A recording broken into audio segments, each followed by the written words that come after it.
fortunately, I've had a lot of great memories, and I could write a book over some of my greatest memories. I wasn't always the hero in them, and somebody else might have been, but I was a part of it many times. But one of the biggest thrills of my life, I didn't take time to jump up and down and enjoy it too much because I wanted to win the game, and I never was much of a showboat. I tried to do my showing on the field and actual action, but I was going to be redshirted.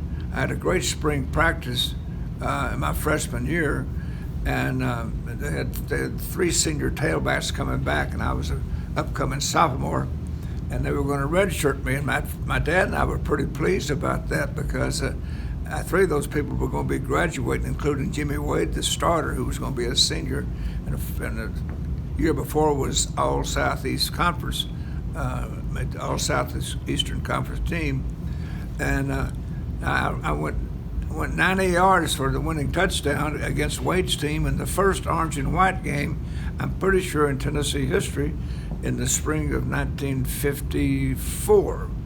And I'd had a really good spring practice, as I mentioned, and they were going to redshirt me, which means I could have 3 more years rather than just I could redshirt, then have 3 years rather than play in the following fall of 1954.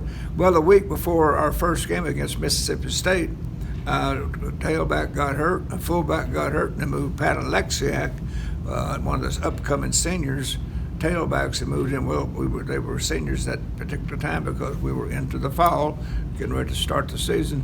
They moved knxyoutube to fullback, and they moved me up.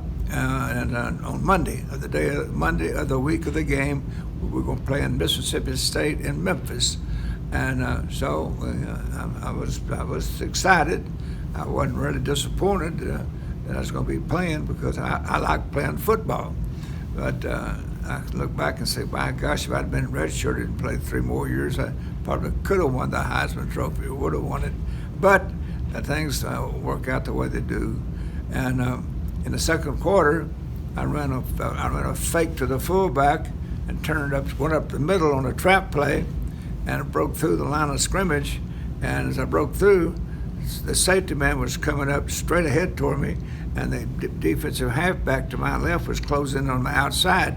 So I ran right toward the middle part of where they were both converging on, and I went up there and right toward him, right to split the middle, but I gave a little head and shoulder fake to my right, and the right halfback coming from my left, he took the fake, and I broke outside and went 81 yards for my first touchdown of my career, and I scored again, but they didn't give it to me. I really fumbled it on the goal line, but I scored. Looking at the film, I've seen it a few times looking back, and Keith Drummond, the backside end, fell on it, and he got the credit for the touchdown, but I actually scored before I fumbled.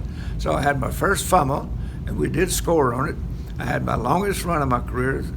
I had my first interception about our own 5 or 10 yard line. I intercepted the pass and ran it back to about our 30. So I had a pretty good start as a sophomore. Even though I missed 4 games, I sprained my ankle and missed 2, and I sprained my knee on the other leg and missed 2 because sophomores are not quite as durable as juniors and seniors. And I played with a bad shoulder, missed 1 game as a senior, and I had a separated ribs and missed 1 game as a senior, and that didn't help me on the Heisman either. But I had a lot of excitement. And I love football, love playing it most of all, and I certainly enjoyed coaching it, particularly if you won enough.